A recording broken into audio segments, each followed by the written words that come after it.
2 years ago, I got a bunch of art apps for Christmas. One of those was Nomad Sculpt. I promised you guys an art challenge where I can't use my favorite mediums, so here it is, making a character in 3D.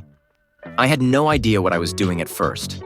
Just trying to get a feel for the program again and remember the various techniques in the videos I watched 2 years ago. I spent a lot of time being really careful with the shape of the head because I remembered having difficulty keeping it smooth. But I guess I just figured out the flatten tool is really helpful for smoothing things out. It's about time I gave this character some eyes. They looked kind of awkward at first, so I tried to reshape the face around the eyeballs a bit. I remember adding eyelids really helped before, and they're super simple to make. You just duplicate the eyeball, make it bigger, and cut out a slit to see through. I think I made the eyelids a little too thick, but I want to cover it with eyelashes anyway. One of my previous attempts had eyelashes, but I cannot remember how I made them, so let's try something new. Maybe. It might be exactly what I did before.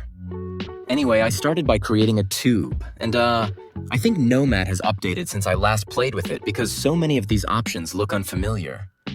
It took me a while to realize how I made the tube square instead of round, but that was exactly what I wanted.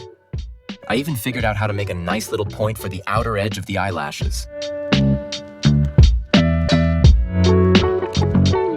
At this point, I just really want to get some color in there.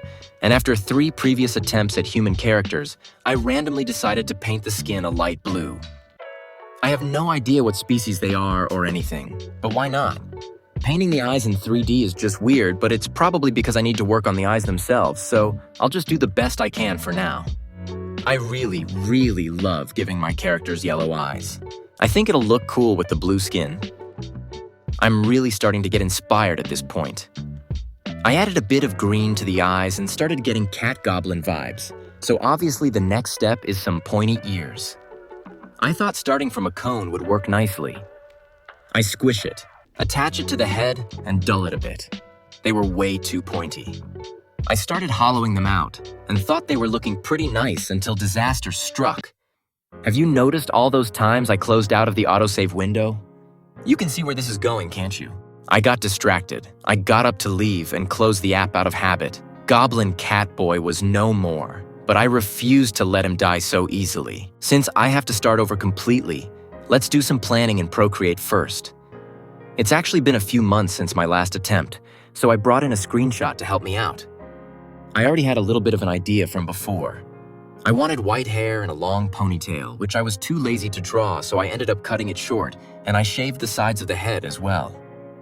I was kind of happy with this design, but not entirely, so I did another sketch with a different hairstyle.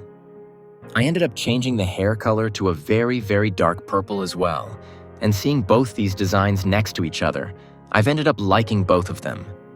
They actually feel like 2 different characters at this point, but I can't really move on until I design their bodies, which I was really just not in the mood for, I guess. I doodled this outfit and no. I hate it. I didn't really know how to progress until I had a realization. I've been thinking of this guy, or guys, as a goblin, and just automatically thought to give them some kind of old traditional attire. But why? Why can't these guys exist in a normal modern setting? Why not make them fashionable?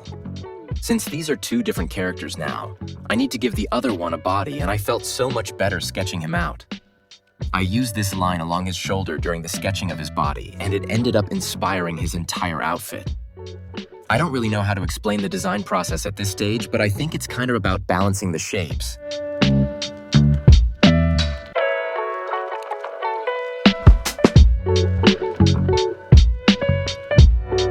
I had absolutely zero plan for the colors, but after kind of scribbling it out, I'm quite happy with both of them.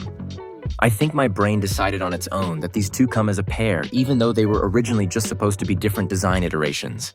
Now I just have to decide which of them to use for the actual art challenge. But this is a very important decision, so I posted both designs and left it to you guys. I might as well start working on the base model while I wait for your comments, so back into Nomad we go.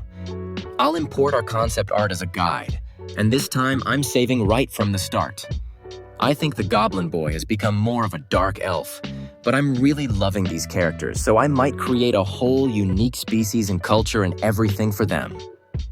I actually paused here to write down a whole bunch of lore, and I plan on making some more concept art later. Making the head starts pretty much the same as last time, except now that I have my art here for reference. I realized that my previous attempt was way too round. I don't want either of them to have a squishy circle head, so I used the flatten tool to help size it properly from the beginning this time. I then used the crease tool to sketch out the features of the face, and then we can move on to the ears. At some point, I lost the right ear. I have no idea what happened, but I can just duplicate the left side and it's fine. I feel like these looked better last time, but whatever. Once those are done, I finally get to move on to something new. The neck. It was actually surprisingly difficult to position. I wanted to give it a little detail, but the whole thing just ended up too lumpy and it looked weird. Luckily, one of the things I remember learning was to remesh and work on form in low poly, and that fixed everything, until I realized I forgot the nose.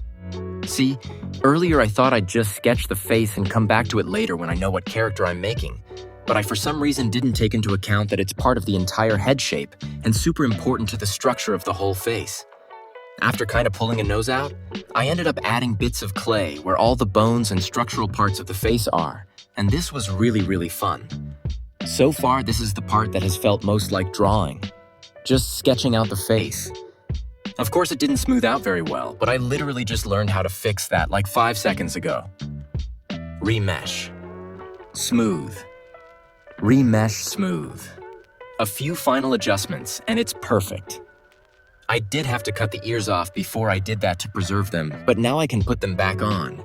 And here I decide to try a different approach. Remember my terrifying third attempt? I didn't actually model the face of that one, but drew it on instead. I'm gonna try the same thing for this one, but I think I'll try modeling just the eyelashes. Oh, and this time, the plan is to finish the model and take the whole thing into Procreate for painting rather than just paint in Nomad. I have a feeling it might look better, and hopefully it'll be easier for me to paint with all my custom brushes, right? That's the plan at least, but I have no idea what I'm doing, so we'll see what happens. Now it's time for the body, and I've never even attempted a body in 3D before, so I don't even know what shape to start with, but I opt for a cube. I just tried to line it up with my background art as much as possible, but the squareness is way too square, so I decided to carve out a more body-like shape from above. Then I used the Move tool to try and give it body proportions, but it was still super sharp, so I used the Flatten tool to make everything a bit rounder, and then it started coming together. I went into low poly again, and this is such a magic technique. It works every time. After smoothing that out, it's time for the arms, which are basically just cylinders. And then same for the legs. I'll worry about joints and posing and stuff later. This is just a skeleton for now. It's still really fun sketching the muscles onto the model.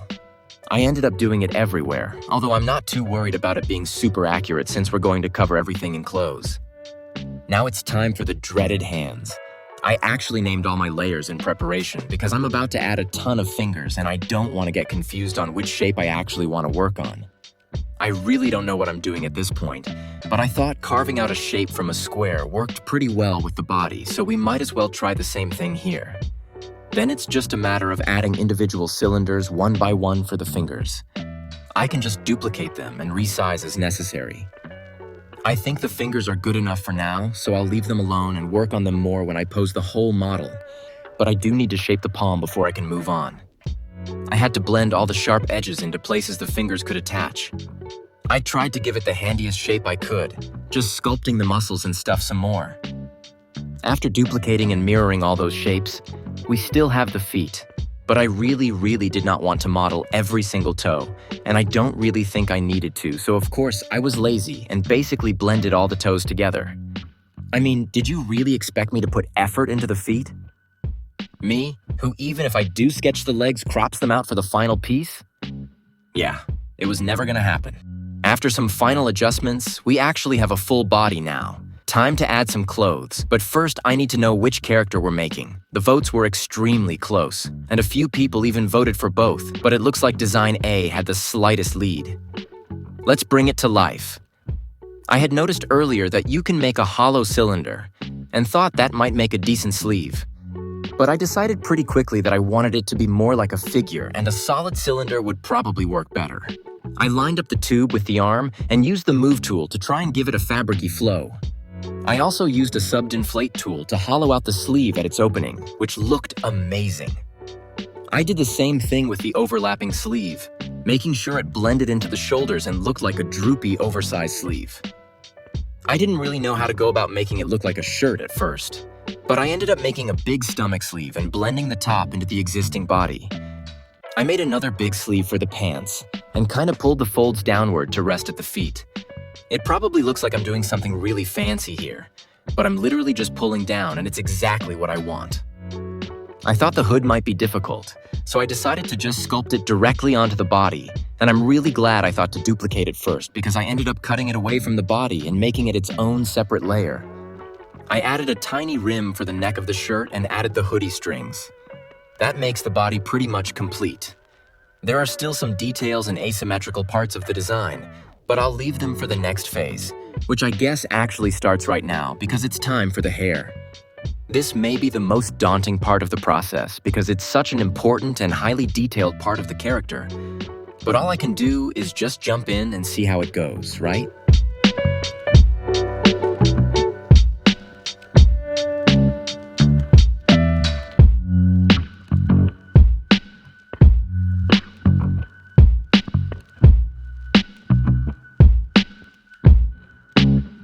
While I'm working on that, I'd like to invite you to my shiny new Discord server. Come hang out with other artists, see some cool art, and maybe walk away with some new favorite brushes. Link in the description. It took a while, but the hair was pretty much just repetition of the same shape over and over, and making sure it looked good from every angle. I thought I figured out some cool twist thing with the braid, but it didn't really look like a braid. It still seems a little off, but I think it'll be fine when I paint it later.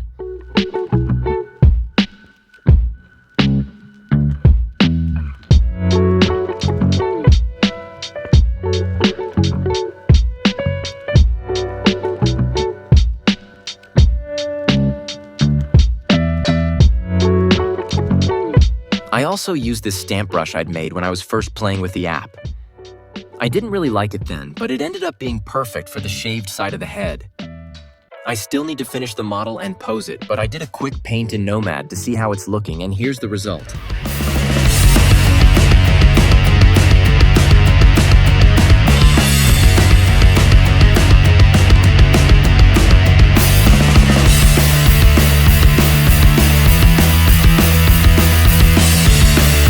I'm really happy with it so far, and I can't wait to work on it some more. Thank you so much for watching and subscribe if you want to see part 2.